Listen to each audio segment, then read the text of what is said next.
नमस्कार मित्रों, ठीक प्रत्यय आपको पढ़ाया था, उसी तरीके से यह प्रत्यय भी हमने पढ़ा था। ठीक है, और याद करिए, यह प्रत्यय लगता है तो वही प्रारंभिक स्वर में वृद्धि होगी। आ में बदलेगा ई में बदलेगा, जैसे ललित में यह लगेगा लालिती बनेगा, मधुर में यह लगेगा माधुरी बनेगा। तो ये कुछ शब्द दिए मैंने, इनको लिखिए और टेस्ट चाहिए यह प्रत्यय का। आपको इसका आंसर लिखना है, ठीक है। बस ये टेस्ट ही कराऊंगा, उसके बाद आपको लिखाऊंगा नहीं। आज खूब कहानियां सुनाऊंगा आपको। हाँ, हैप्पी वीकेंड है ना आज। हाँ,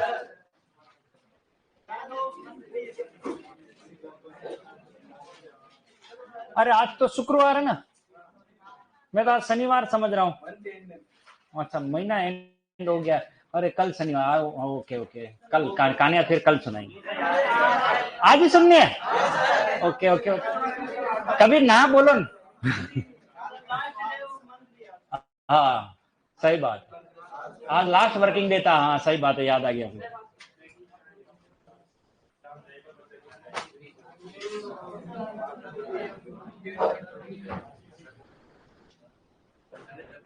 हाँ, लिख लीजिए। अभिजात, स्वस्थ, सहचर, समरस, वत्सल, स्वतंत्र, चतुर।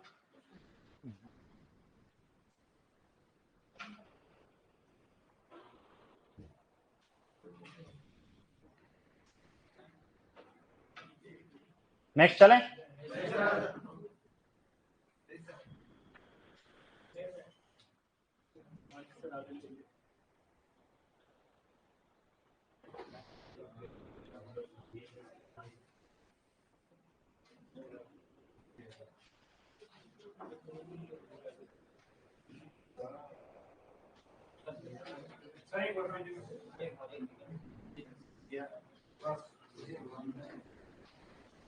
पंडित, संख्या, अधिपति, शूर, चेतना, विधवा, विचार, सदृश।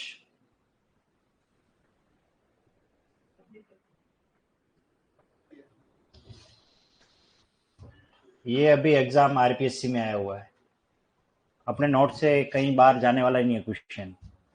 ठीक है, और कल आरएस का एग्जाम है, परसों है ना,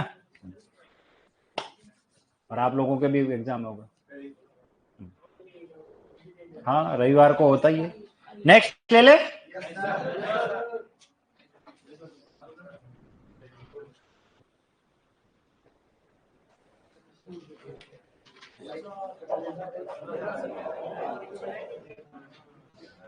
अब इसको थोड़ा समझ लीजिए। इस प्रश्न में यह प्रत्यय ऑलरेडी लगा हुआ है। अब आपको इसमें क्या निकालना है? मूल शब्द। ठीक है, चलिए लिख लीजिए इन शब्दों को। मालिन्य, दाम्पत्य, महात्म्य। आरपीएससी 2008-4 में यह प्रश्न पूछा गया। ठीक है, 28,000 शिक्षकों की भर्ती हुई थी जब हमारे वसुंधरा जी मुख्यमंत्री थी। उस समय एग्जाम में ये आया हुआ, बहुत अच्छा शब्द है ये भी। महात्म्य, दारिद्र्य, भाव्य, प्राच्य, प्रातिच्य और पाश्चात्य।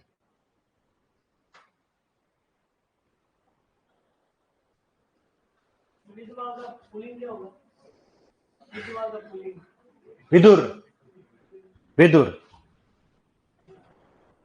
विधवा का पुल्लिंग के विलोम? हाँ ऐसे बोलो ना। मैं कह रहे हैं विधवा का पुल्लिंग क्या होगा? विलोम शब्द, अपोजिट इन जेंडर।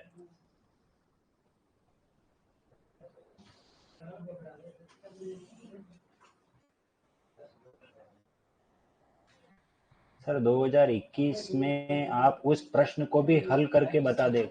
2021 कौन सा भैया? भानु जी आपने क्या क्वेश्चन पुटअप किया, एक बार मुझे बताएं, मैं समझ नहीं पा रहा हूँ। हो गया, लिख लिया?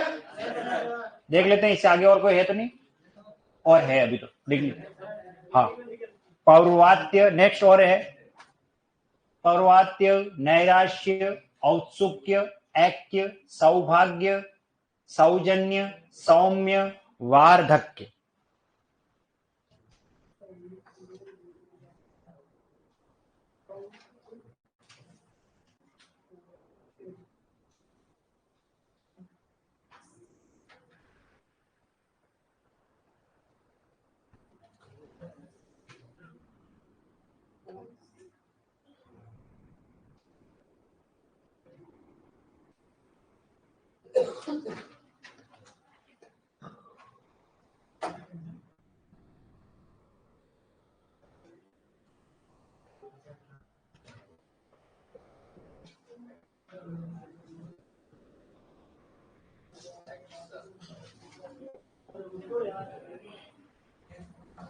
इससे आगे नहीं होंगे मेरे ख्याल से।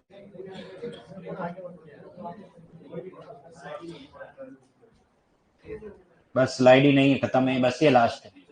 ठीक है, वापस बैक कर लूंगा अगर किसी के कोई बाकी रह गया हो तो। ये तो सभी लिख लिए होंगे। मैं वापस शुरू से आ रहा हूं, देखिए जिसके कोई बाकी रह गया है तो। ठीक है, सबसे पहले अभिजात, स्वस्थ, सहचर, समरस, वत्सल, स्वतंत्र, चतुर।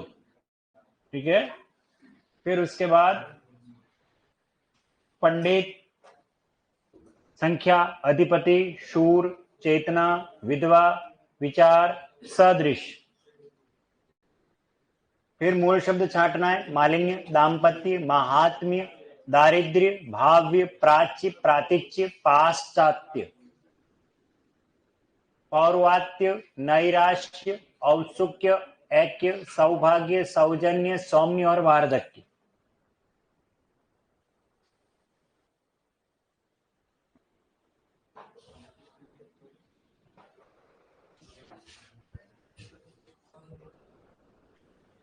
करिए इनको सोल्व, में देखता हूं। देख,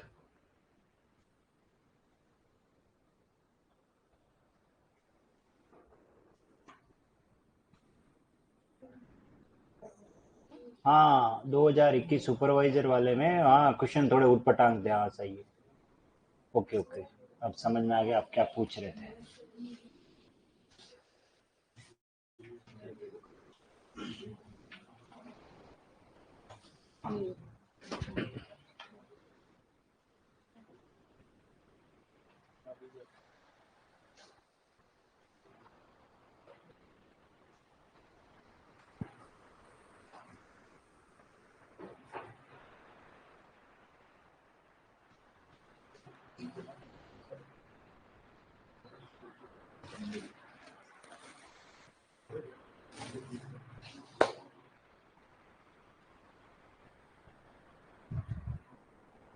हो गए?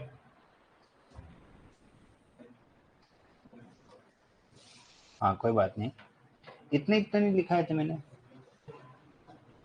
इतने ही थे सब। इसको ये मात्रा बड़ी कैसे लिखी? अधिपति में अंत वाली मात्रा थी, छोटी होती है ना।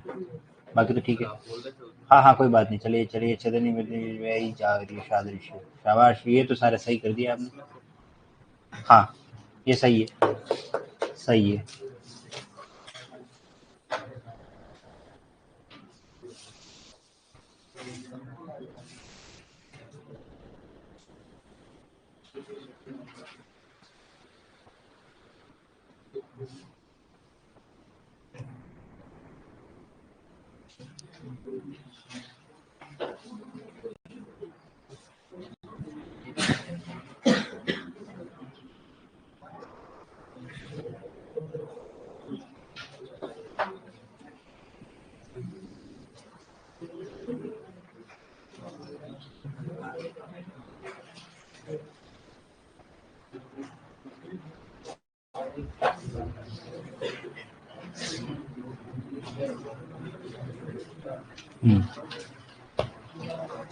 सही है।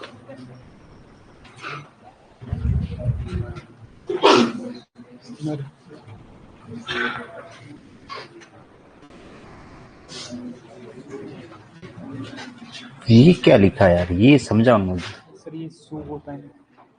नहीं नहीं नहीं, क्यों जा रहे हो यहाँ? माँ इतना आगे नहीं जाना है। इसमें देखो, इसमें इसमें स्वर कौन आ रहा है? हाँ तो बस वही लिख। नहीं नहीं इतने वो नहीं, वो तो एक, वो अलग एक यूनिट। अरे वो तो एक ही बताया जिसमें वो। अच्छा ये बताओ, तो फिर व्यवहार में एक लगाओ, क्या बनेगा? है ना? तो फिर वो तो एक विचित्र शब्द था ना, वो क्यों बना वो बताया था मैंने।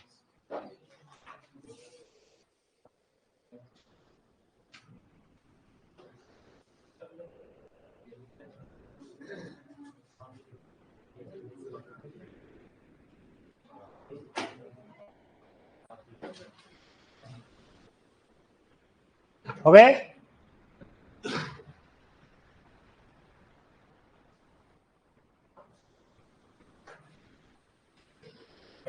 इसको देखो एक बार,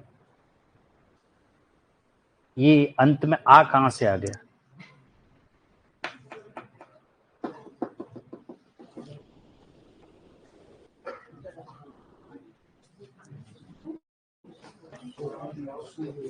हो गया बेटा?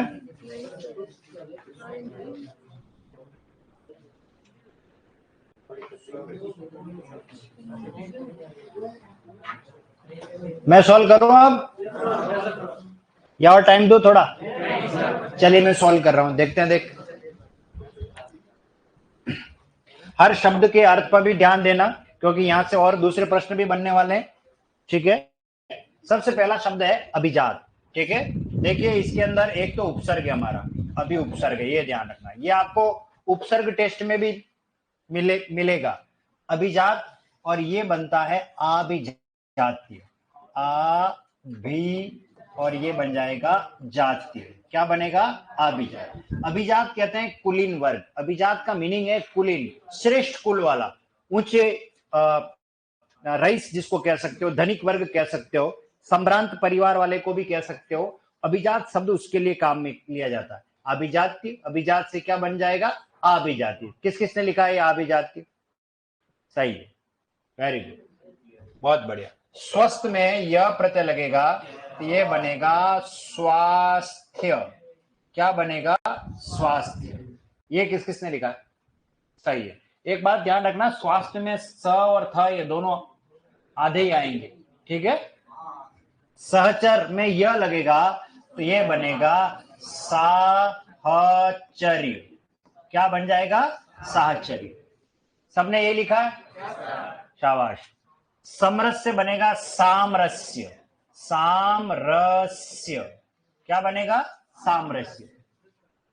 सभी ने ये लिखा है? बढ़िया, आपके सभी के सही हो रहे, क्या बात है।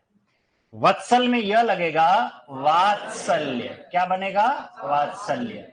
सूरदास वात्सल्य रस के सम्राट माने जाते हैं। वात्सल्य, वत्सल, यही लिखा है? ओके। स्वतंत्र इज मोस्ट इंपोर्टेंट, और ये लिखना है स्वातंत्री। स्वातंत्री ये आएगा। ये किस किसने लिखा? स्वातंत्री, वो सही है। बस अगला देखो, चतुर से बनेगा चातुर्य। क्या बनेगा? चातुर्य। या तो चातुर्य कहिए या फिर कहिए चतुरता। क्या आ जाता है? चतुरता। दोनों मीनिंग एक ही है। ता प्रत्यय लगाओगे तो फिर यह प्रत्यय लगाने की आवश्यकता नहीं है। समरसता कहो या सामरस्य कहो, स्वस्थ था कहो या स्वास्थ्य कहो, एक ही बात है। नेक्स्ट है हमारा पंडित। पंडित में यह लगे से बन जाएगा पांडित्य। पंडित होने का भाव। ठीक है, पांडित्य। संख्या, ये इंपॉर्टेंट है। देखिए इसके अंदर ये पूरा का पूरा जो या है ये गायब हो जाता है, इसमें लोप हो जाता है, और ये आ जाएगा सांख्य। और आपको पता होना चाहिए सांख्य दर्शन कपिल मुनि, कोलायत बीकानेर, है ना। सांख्य, सांख्य दर्शन, तो सांख्य ये दर्शन है एक प्रकार का। अधिपति देखिए इंपॉर्टेंट है। उपसर्ग के दृष्टिकोण से भी देखो, उपसर्ग क्या लगा हुआ है? अधि, और ये बनेगा आधिपत्य। क्या बन जाएगा? आधिपत्य, ऐसे बनेगा। और इसमें मात्रा कैसी आ रही है पति में? ये छोटी, बड़ी नहीं लिखनी है। शूर में यह लगने से बनेगा शौर्य। इंपॉर्टेंट लगा देना, ये मूल शब्द पूछेंगे। शौर्य में मूल शब्द है शूर, बहादुर। ठीक है ना। चेतना में यह लगेगा चैतन्य। चैतन्य, आपको पता होना चाहिए चैतन्य महाप्रभु गौड़ी संप्रदाय है ना, तो वो चेतना से बनता है चैतन्य। विधवा से बनेगा वैधव्य। वैधव्य यह आएगा, वैधव्य यानी विधवा होने का भाव। ओके। विचार से क्या बनेगा? वैचार्य। कितनी मात्रा ऊपर? 2। ये जिसने लिखा उन सभी का सही है, बाकी का गलत है। अगला सदृश्य, वेरी मोस्ट इंपोर्टेंट, लगा लीजिए इसे। तो ये शब्द शुद्धि में आएगा, उपसर्ग या प्रत्यय में नहीं आएगा, शब्द शुद्धि में आएगा। और ये आपको मैं शब्द शुद्धि में भी पढ़ाऊंगा, आएगा, वापस आएगा। यह प्रत्यय लगता है तो ये बनता है सादृश्य। क्या बनेगा? सादृश्य। या तो सदृश कहिए या सादृश्य कहिए, लेकिन सादृश्यता गलत है, ये ध्यान रखना। तो सादृश्य सही है। अगला है मूल शब्द मालिन्य, इसमें मूल शब्द है मलिन, मलिन यानी गंदा, ठीक है, इस तरीके से बनेगा मलिन। किस किसने लिखा मलिन, सही है। दाम्पत्य, ये इंपॉर्टेंट है, इसमें मूल शब्द है दंपति, दंपत नहीं दंपति, दंपति कहते हैं पति पत्नी के जोड़े को, कहते हैं ना दाम्पत्य जीवन सुख में हो, है ना, तो दंपति मूल शब्द है, दंपत नहीं करना है। किसी किसी ने दंपत लिख दिया है, मैंने कॉपी में चेक किया है, दंपत नहीं आता है, दंपति पति पत्नी के जोड़े को कहते हैं, दंपति से बनता है दाम्पत्य, ये इंपॉर्टेंट है, ये ध्यान रखना। इसमें मूल शब्द है महात्मा, क्या शब्द है, और महात्मा में यह प्रत्यय लगेगा तो महात्म्य बनता है, ये शब्द शुद्धि में आएगा और आपके नोट्स में है, मैं पढ़ाऊंगा आपको। यह है दरिद्र, मूल शब्द क्या है, दरिद्र, दरिद्र। भव्य में या तो आप भाव कह दो या भव कह दो, दोनों राइट है, क्योंकि दोनों में तो वृद्धि होगी, भाव्य, तो भाव में यह लगेगा तो भाव्य बन जाएगा। प्राची, यह है प्राची, देखो प्राची का अर्थ होता है पूर्व दिशा, प्राची का मतलब क्या होता है, पूर्व, और प्राची का मतलब होता है पूर्व दिशा से संबंधित, ओके। और ये एक और है प्रतीचि, इसमें आता है प्रतीचि, प्रतीचि का मतलब समझ लीजिए, प्रतीचि का अर्थ होता है पश्चिम। हम अभी तक पूर्व और पश्चिम दिशा पढ़ते आए, लेकिन इनका दूसरा नाम भी है, पूर्व को प्राची कहते हैं, पश्चिम को प्रतीचि भी कहते हैं। और पश्चिम दिशा से संबंधित अगर कोई बात कही जाएगी तो यह प्रत्यय लगने से बन जाएगा प्रातिच्य, यानी कि पश्चिम दिशा। इसी तरीके से देखिए, यह है पश्चात, यह है पश्चात, और पश्चात में यह प्रत्यय लगाओगे तो पाश्चात के, इसका मीनिंग है। और कई बार आपने देखा होगा, सुना होगा कि पाश्चात्य की संस्कृति का हम अनुकरण कर रहे हैं, यानी कि पश्चात भारत का नक्शा है, भारत के नक्शे के इधर और भारत के इधर, इधर पूर्व दिशा है, तो इधर हम पूर्वात की स्थिति में आते हैं, पूर्व दिशा के देश, पश्चिम के देश, पश्चिम के देश कौन है, यूरोप, इंग्लैंड वगैरह भारत के पश्चिम में आते हैं, हम उनके कल्चर को अपना रहे, तो ये पश्चात है यानी बाद के, तो इसलिए हम इसको क्या कहते थे, पाश्चात्य, पश्चात, पश्चात में यह प्रत्यय लग गया। अगला देखिए पौर्वात्य, इसमें आता है पूर्वात, क्या आएगा, पूर्वात यानी पूर्व से संबंधित। नैराश्य, इसमें है निराशा, मूल शब्द है, निराशा में यह प्रत्यय लगने से बनता है नैराश्य, यानी निराश होने। औत्सुक्य, यह आ जाएगा उत्सुक, उत्सुक में यह प्रत्यय लगता है तो औत्सुक्य बनता है, ये मैं आपको पढ़ा चुका हूं। मत धन ऐक्य, मतैक्य, तो इसमें क्या निकलेगा, एक शब्द निकल जाएगा। सौभाग्य में मूल शब्द है सुभाग, जिसके भाग अच्छे हो उसको कहते हैं सुभाग, और यह प्रत्यय लगेगा तो ये ऊ बदलेगा औ में और सौभाग्य बन जाएगा। सौजन्य, ये बनेगा सुजन, अच्छे लोग, ठीक है, अच्छे लोग कार्यक्रम करवाते हैं, कोई भी हम लिखे देते हैं नीचे सौजन्य से, रोटरी क्लब, ये है ना, SBI बैंक की तरफ से, तो सौजन्य। सौम्य, ये आ जाता है सोम, सोम में यह प्रत्यय लगने से बनता है सौम्य। सौम चंद्रमा को कहते हैं, चंद्रमा जैसी शीतलता, स्वच्छता और धवलता लेकर के शांति से रहने वाला सौम्य वातावरण, अर्थात शालीन जिसको आप कह सकते हो। ये इसमें दो है, दोनों राइट है। अगर आप वृद्धक लिख रहे हो तो री किसमें बदलेगा बताओ, आर में, और कोई अगर वर्धक भी लिख रहा है तब भी राइट है। जैसे स्वास्थ्य वर्धक है तो वर्धक में यह लगे हुए तो क्या बन जाएगा, वार्धक, दोनों मान्य है, कोई गलत नहीं इसमें। हो गए सारे खत्म, अब कॉपी बंद कर लो, अब आपको लिखना नहीं है।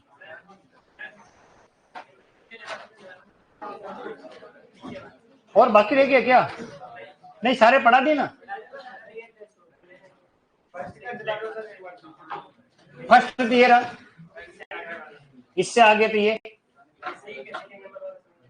अच्छा हाँ ये मैं बताया तो था ना मैंने, इस सांख्य में पूरी बात तो बताई, ये पूरा ये या का क्या हो जाता है, लोप हो जाएगा, ये या का लोप हो जाएगा तो बचा कौन है, या। जैसे याद करो, कल मैं पढ़ा के गया था पशु शब्द और पाशुक बन गया, कल मैंने कृतिका से क्या बनाया, कार्तिक, उसमें किसका लोप हुआ, इका। इसी तरीके से यहाँ या पूरा गायब हो चुका और ये क्या बन गया है, सांख्य बन गया। हमें इतना ध्यान रखना है, संख्या से संबंधित है, तो सांख्य में मूल शब्द क्या हो सकता है? संख्य तो हो ही नहीं सकता। संख्या कैलकुलेशन करते हैं, गणती करते हैं तो संख्या आनी चाहिए, इसलिए मूल शब्द तो निकलेगा संख्या। लेकिन जब इसका शब्द बनता है तो किसका लोप हो जाता है? या का, इसलिए मैंने इसको गोले में दिखाया। ठीक है। और सांख्य दर्शन के प्रणेता किसको माना जाता है? कपिल मुनि को माना जाता है। ठीक है, ये बात भी मैंने बताई थी आपको। ठीक है, चलिए अब हम बात कर लेते हैं। अब मैं उस जगह पे आ रहा हूं जहां हमने बात खत्म की थी। याद करिए, जब मैं प्रत्यय पढ़ाना आरंभ किया था तब मैंने प्रत्यय को कितने भागों में डिवाइड किया? 2। और मैंने ये कहा था कि कृत प्रत्यय और तद्धित प्रत्यय, 2 प्रकार के हमारे क्या होते हैं? प्रत्यय होते हैं। फिर मैंने तद्धित प्रत्यय में सबसे लास्ट वाला प्रत्यय पढ़ाया था अपत्यवाचक। कौन सा प्रत्यय पढ़ा है? अपत्यवाचक। उस प्रत्यय पर मैं पहले बात करूंगा, क्योंकि देखिए मैं अभी महत्वपूर्ण प्रत्यय पर ही बात कर रहा हूं।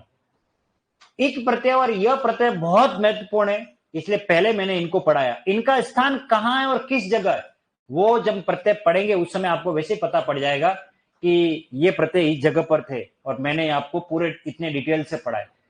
अब हम बात करते हैं अपत्यवाचक प्रत्यय पर। वो अलग से प्रत्यय है, उसको अलग के साथ पढ़ेंगे, लेकिन सबसे इंपॉर्टेंट है, इसलिए इनको पढ़ा रहा हूं। और इसलिए पढ़ा रहा हूं क्योंकि इनका निर्माण प्रक्रिया का जो तरीका है वो यह प्रत्यय और एक प्रत्यय की तरह ही है, अपत्यवाचक। पहले तो इस शब्द का मीनिंग क्या है वो समझ लेते हैं। अपत्य एक शब्द है, इसका अर्थ होता है संतान। क्या अर्थ होता है? संतान। इसी को हम दूसरे नाम से भी जानते हैं, संतति। क्या नाम से जानते हैं? संतति, या आप इसे औलाद कह लो। बस ये मतलब कुल मिला करके जब भी संतान की बात हो, किसी औलाद की बात हो, किसी संतति की बात हो, तब अपत्यवाचक प्रत्यय दिमाग में आना चाहिए। अपत्यवाचक प्रत्यय, हम उसी की बात कर रहे हैं। अब देखिए अपत्यवाचक प्रत्यय में कौन कौन से प्रत्यय आते हैं। तो सबसे पहले आता है एक प्रत्यय अ, एक आएगा ई, एक आएगा बड़ी ई, और एक आएगा आपका य, ए वाला, और एक आता है य। ये मुख्य, बाकी नाइन को छोड़ दीजिए, कोई काम के नहीं है। ये है अ, ई, ए और य। अब आप देखिए, अभी थोड़ी देर पहले हमने किस प्रत्यय को पढ़ा था? यह फिर से आ गया। इसका मतलब यह प्रत्यय भाववाचक शब्दों के साथ साथ संतान का बोध कराने वाले शब्दों के साथ भी लगता है। ठीक है। अपत्यवाचक प्रत्यय ये प्रत्यय जब भी किसी संतान का बोध कराने वाले के साथ लगते हैं तो लगने की जो प्रक्रिया है वो क्या है? वो ये है कि प्रारंभिक स्वर अ है या प्रारंभिक स्वर आ है, वो किस में बदलेगा? आ में। अगर प्रारंभिक स्वर ई है या बड़ी ई है या ए है तो किस में बदल जाएगा? आई में।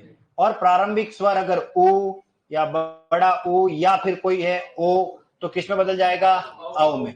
और प्रारंभिक स्वर री है तो किस में बदलेगा? आर में। एक जैसे नियम को मैं पहले इसलिए पढ़ा रहा हूं ताकि आप क्लियर हो जाए। एक प्रत्यय में भी यही फॉर्मूला लगता था, यह प्रत्यय में भी यही फॉर्मूला लगता है, और संतानवाचक में भी यही लगता है। लेकिन इसमें एक बात आपको याद रखनी है, अगर कहीं ई आ रहा है तो ई अकॉर्डिंग टू यण संधि ई हमेशा यह में बदलता है, और उ हमेशा किस में बदलता है? वह में बदलता है। किस संधि में? यण संधि में। ये बेसिक बातें हमको संधि की भी याद रखनी है कि उ हमेशा किस में बदलेगा? वह में। और ई कहां बदल जाता है? यह में। कब किस जगह पर बदलेगा वो तो मैं उदाहरण सहित समझाऊंगा। ठीक है। अब इनमें से हम सबसे पहले नंबर पर बात करेंगे, वो कौन सा प्रत्यय? हमारा अ। ठीक है, सब संतानवाचक प्रत्यय है, तो पहले इन्हीं पर हम बात करने वाले हैं। सबसे पहले नंबर का हमारा प्रत्यय आ रहा है अप्रत्यय। ठीक है, इनके उदाहरणों को लिखने का मैं आपको पूरा टाइम दूंगा, लिखने पर ज्यादा जोर मत देना, समझना जरूरी है, क्योंकि ये प्रत्यय आज की क्लास में खत्म हो जाने चाहिए। मुझे जहां तक लगता है, मुझे लगता नहीं खत्म होंगे, क्योंकि वैसे आधा घंटा तो हमने पहले ले लिया, क्योंकि बड़ा चैप्टर है, बहुत सारी कहानियां भी है। बिना कहानी कहे भी मैं इसको पढ़ा सकता हूँ, पर मैं चाहता हूँ वो बिंब सारा दिमाग में हो जाए। कुछ चीजें ऐसी भी होगी किसी को पता नहीं है, कुछ पौराणिक आख्यान उससे शब्द से जुड़ा हुआ, वो भी आपको नॉलेज में हो जाए। सबसे पहले आपकी बात करें, देखिए ये एक शब्द है मनु। निर्माण प्रक्रिया अच्छी तरीके से समझना, ऑटोमेटिक सब चीजें समझ में आ जाएगी। और ये प्रत्यय लग रहा है हमारा अ। जब भी ये प्रत्यय लगता है एक प्रत्यय की तरह एक फॉर्मूला लागू होगा। म प्रारंभिक स्वर बदलेगा आ में, ये बन गया मा। यहां तक बात समझ में आ गई।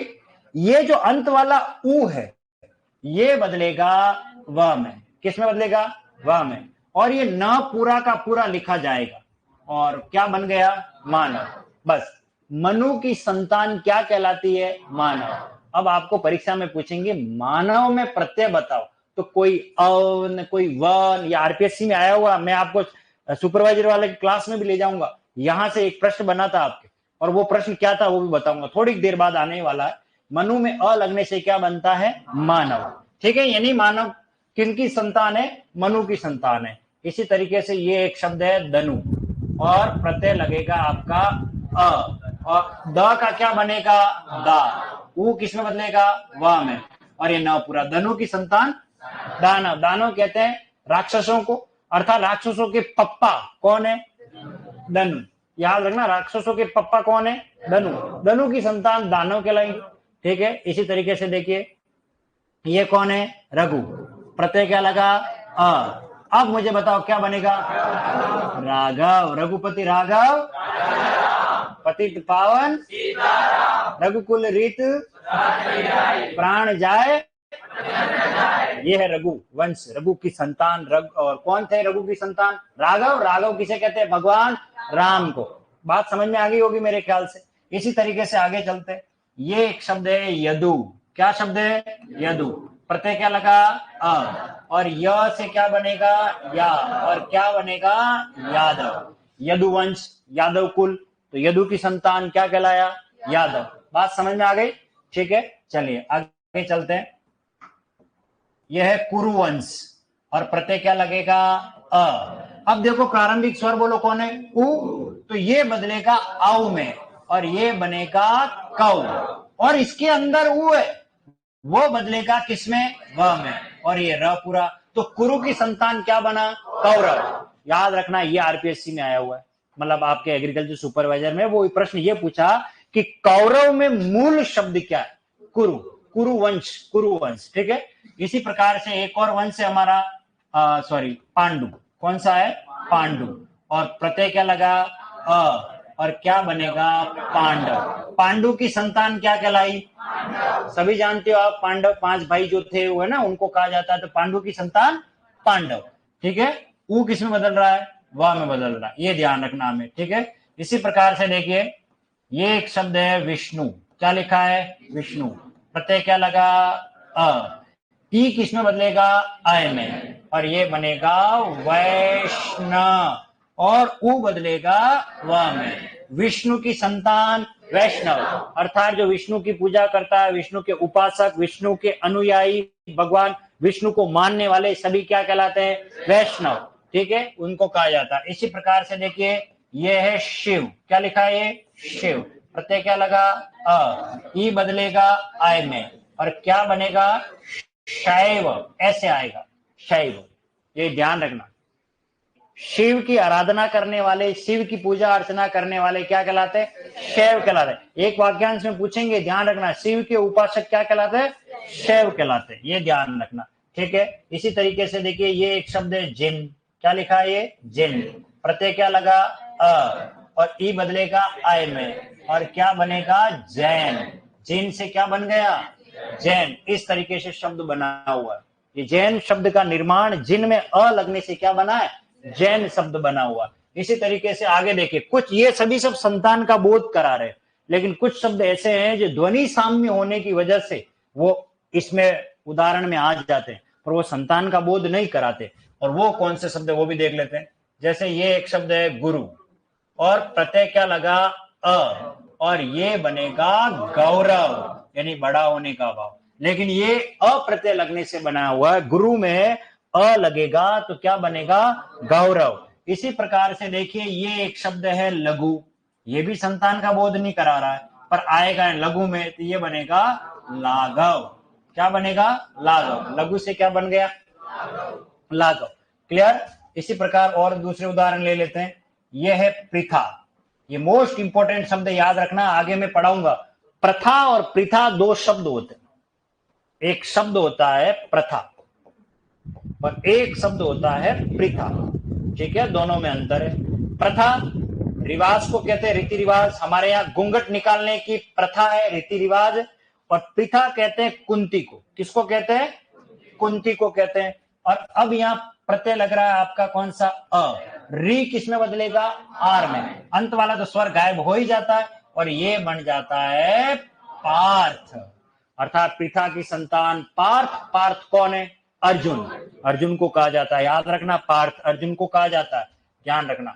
इसी प्रकार से देखिए, ये एक ऋषि हुए भृगु। प्रत्यय क्या लगा? अ। री बदलेगा आर में और उ बदलेगा व में और क्या बनेगा? भार्गव। अर्थात भार्गव ऋषि, भृगु की संतान भार्गव। री बदलेगा आर में, ये ध्यान रखना। इसी प्रकार से देखिए, ये एक शब्द है सिंधु और प्रत्यय क्या लगेगा? अ। ई बदलेगा आई में और ये बन जाएगा सैंधव। सैंधव घोड़े को भी कहा जाता है और नमक को भी कहा जाता है। तो सिंधु से क्या बनता है? सैंधव। बात समझ में आ गई? देखो, जहां जहां ऊ आ रहा है वो किस में बदल रहा है? व में बदल रहा है, नहीं व में बदल रहा है। तो मनु से क्या बना? मानव। धनु से, रघु से, यदु से, कुरु से, पांडु से, विष्णु से, शिव से, जीन से, गुरु से, लघु से, पृथा से, भृगु से और सिंधु से। ऐसे बहुत सारे शब्द हैं।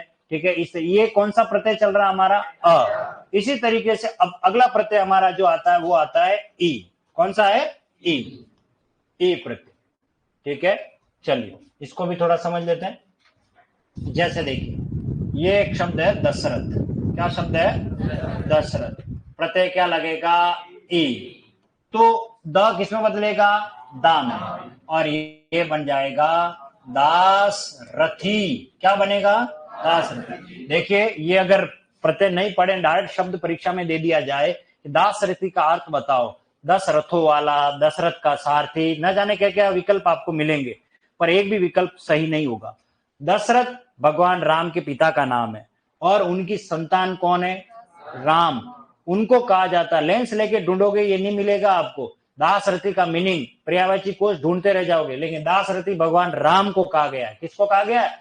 राम को। हो सकता है वो पर्यायवाची कोश में पर्यायवाची का प्रश्न पूछते, दासरथी का मीनिंग क्या होता है, दशरथ का सारथी वगैरह, ऐसे आपको गुमराह करने के लिए कुछ भी दिया जा सकता है।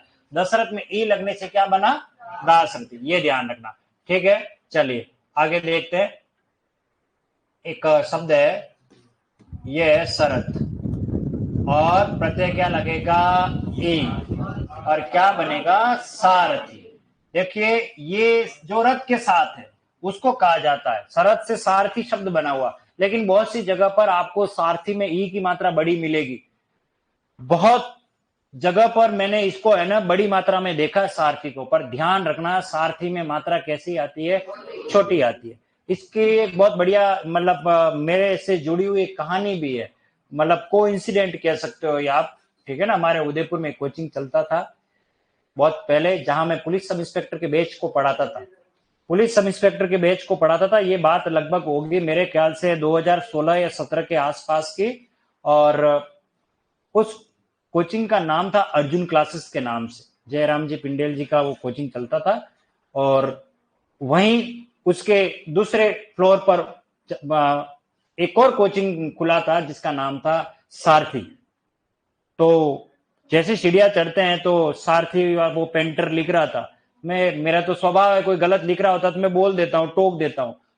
तो वो सारथी कोचिंग क्लासेस ऐसे लिख रहा था, तो मैंने कहा भाई ये तो गलत है, इसको तुम सही करो। बोले मुझे तो यही कागज पे लिख के दिया है, मैं तो यही लिख रहा हूँ। मैंने कहा ठीक है। फिर क्या हुआ, जैसे ही क्लास खत्म हुई और इनॉग्रेशन था, बोले सर आपको ऊपर बुला रहे हैं, आज हमारे एक नए कोचिंग संस्थान का भी उद्घाटन हुआ है। मैंने कहा चलो चलते हैं। तो वहां रिसेप्शन में एक लड़की बैठी हुई थी, तो मैंने उससे ये कहा कि ये कोचिंग तो खोल तो दिया है और आरएस के नाम का। मैंने कहा इसकी मात्रा गलत है, मात्रा गलत है, ये सारथी नहीं होता, सारथी ये होता है।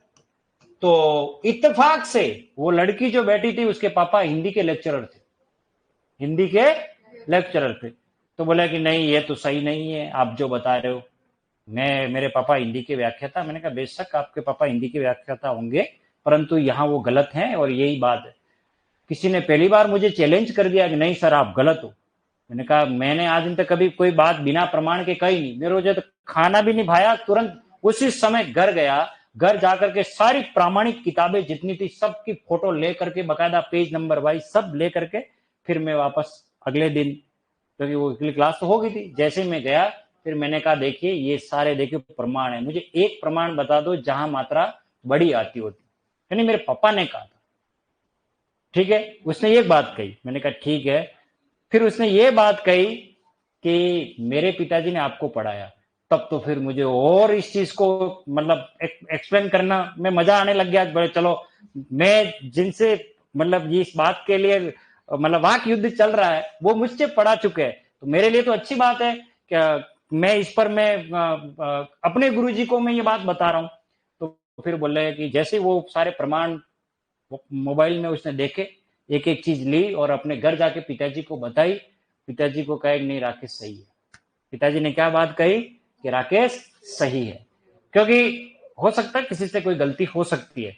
फिर अगले दिन जब वो मैं आया तो नेम प्लेट चेंज था, मात्रा सही थी। और आज आरएस की कोचिंग करवाता है हमारा वो उदयपुर में सारथी कोचिंग क्लासेस है, महेंद्र सिंह जी भाटी जी चलाते हैं।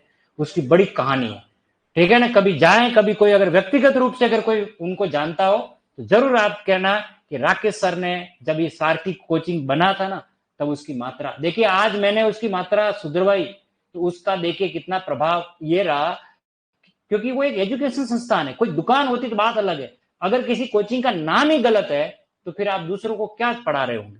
आप समझ रहे इस चीज को। इसलिए जब भी किसी का भी कोई भी नामकरण किया जाता है उसकी मात्रा पहले देख लेनी चाहिए, क्योंकि गलत तो नहीं है, उसके पीछे कोई ऐसी बात तो नहीं है। ऐसे ही हमारे उदयपुर में एक और कोचिंग है चिंतामणि कोचिंग क्लास, उसकी भी मात्रा मैंने सुधरवा दी। हाँ, और इस बात को लेकर के जब भी मैं कहता हूं, क्योंकि मैंने वहां खूब पढ़ाया, लगभग 2013 से 2020 तक मैंने क्लासें ली। नवनीत नागर जी का कोचिंग चलता है। वो मुझे ये इत्तेफाक मेरे साथ होते हैं जब मैं उदयपुर में स्वजित्या क्लासेस में सेकंड ग्रेड का बैच पढ़ा रहा था। और आपको पता होना चाहिए आचार्य रामचंद्र शुक्ल की एक पुस्तक है चिंतामणि, सेकंड ग्रेड हिंदी में चलती है, वो मैं पढ़ा रहा था। तो मुझे पता है चिंतामणि एक पुस्तक है, उस पुस्तक में चिंतामणि आचार्य रामचंद्र की जो पुस्तक है उसमें मात्रा छोटी है। लेकिन चिंतामणि कोचिंग जब खुला तो वहां वो सर भी थे और वो कहते हैं कि नहीं चिंतामणि में मात्रा बड़ी आती है। तो मैं तो प्रमाण के बगैर बात करता ही नहीं। इत्तेफाक से मैं उसकी उत्साह एक निबंध है उसकी फोटोकॉपी कराने गया था। मैंने कहा देखो सर ये चिंतामणि की मात्रा छोटी होती है, बड़ी नहीं होती है।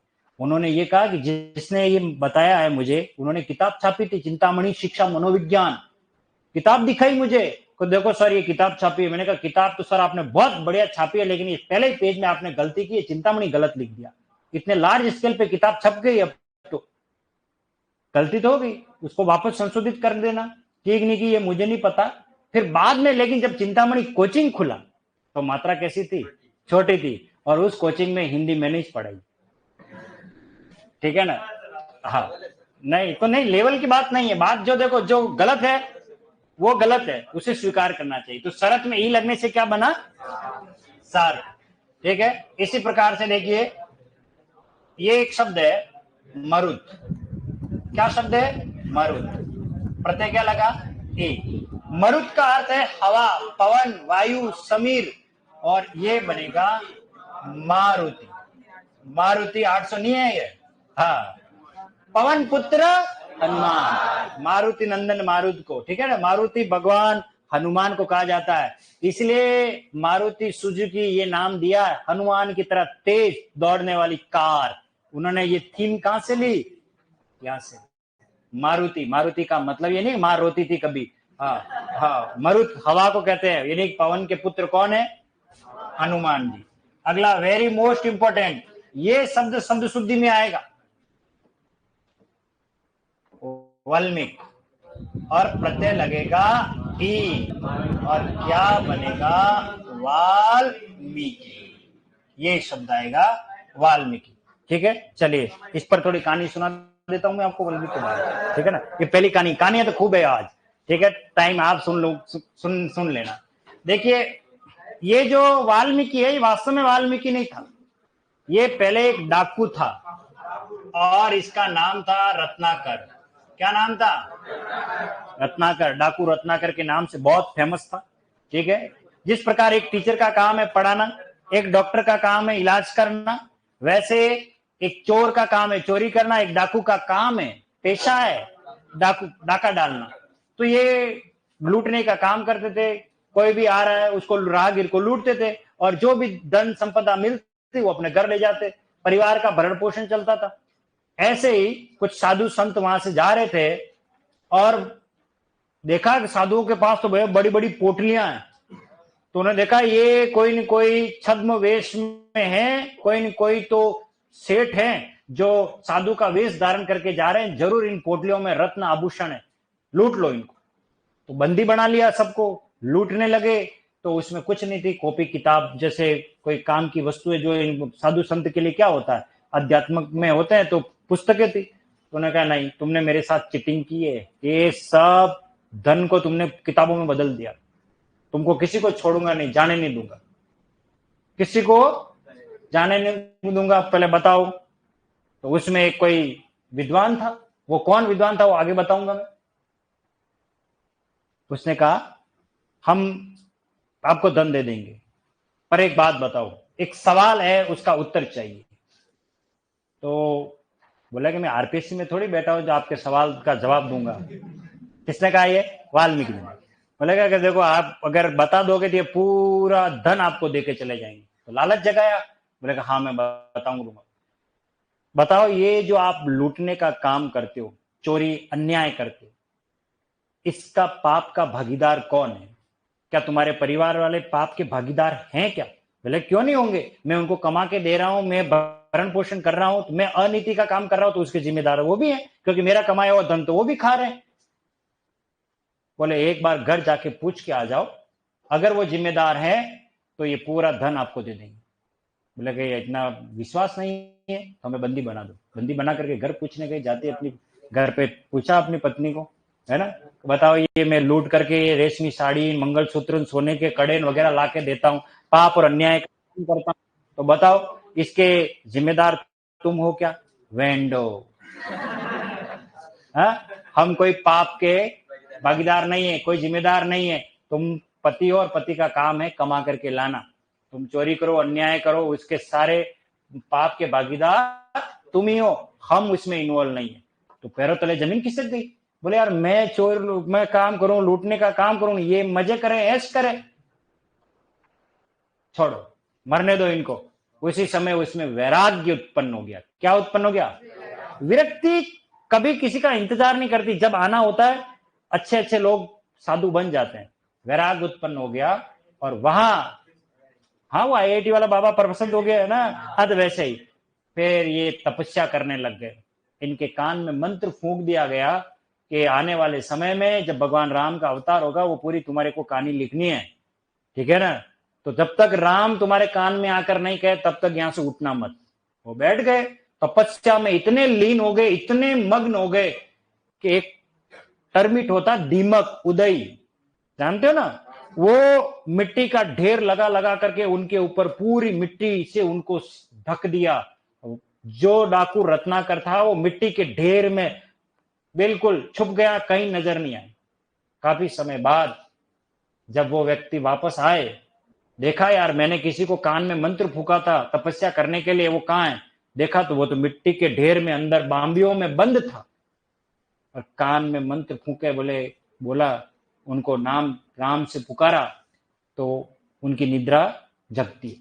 उस मिट्टी के ढेर से उनका जन्म होता है, वो दीमक की बांबी होती है और उनसे उनका पुनर्जन्म होता है। इसलिए वो वाल्मीकि की संतान कहलाए। वाल्मीकि कौन है? दीमक, और उनसे वो बना, उनका नाम क्या बना? वाल्मीकि। और इनको कान में मंत्र फूंकने वाले वो थे ब्रह्मा के मानस पुत्र नारद। कौन थे वो? नारद जी फंस गए। वो क्या हुआ कि उनको खबर लाने की, आज तक के रिपोर्टर थे उस जमाने के, तो ये धरती पे आए कि क्या हो रहा देखने के लिए। तो वो कोई साधु का वेश धारण करके हुए वहां से जा रहे थे। इनको क्या पता कि मैं साधु के वेश के साथ मुझे बंदी बना दिया जाएगा। तो बंदी बना दिया गया नारद जी को, बंदी बना दिया। नारद जी मुक्ति चाहते, कैसे जाऊं, क्योंकि यहाँ पता पड़ जाएगा अगर मैं छद्म वेश में आया हूं। इसलिए उनको उस व्यक्ति को सच्ची राह दिखाने के लिए कुछ बातें कही, मैं तुम्हें ज्ञान बता दूंगा, दंड दे दूंगा। तो वैराग्य उत्पन्न हुआ, घर जाकर के आए, फिर मंत्र दे करके गए, फिर बाद में आए। नारद ने उनको अपना वास्तविक परिचय कराया, मैं ब्रह्मा का मानस पुत्र नारद, और भगवान राम का जब अवतरण होगा तब तुम्हें उसकी पूरी।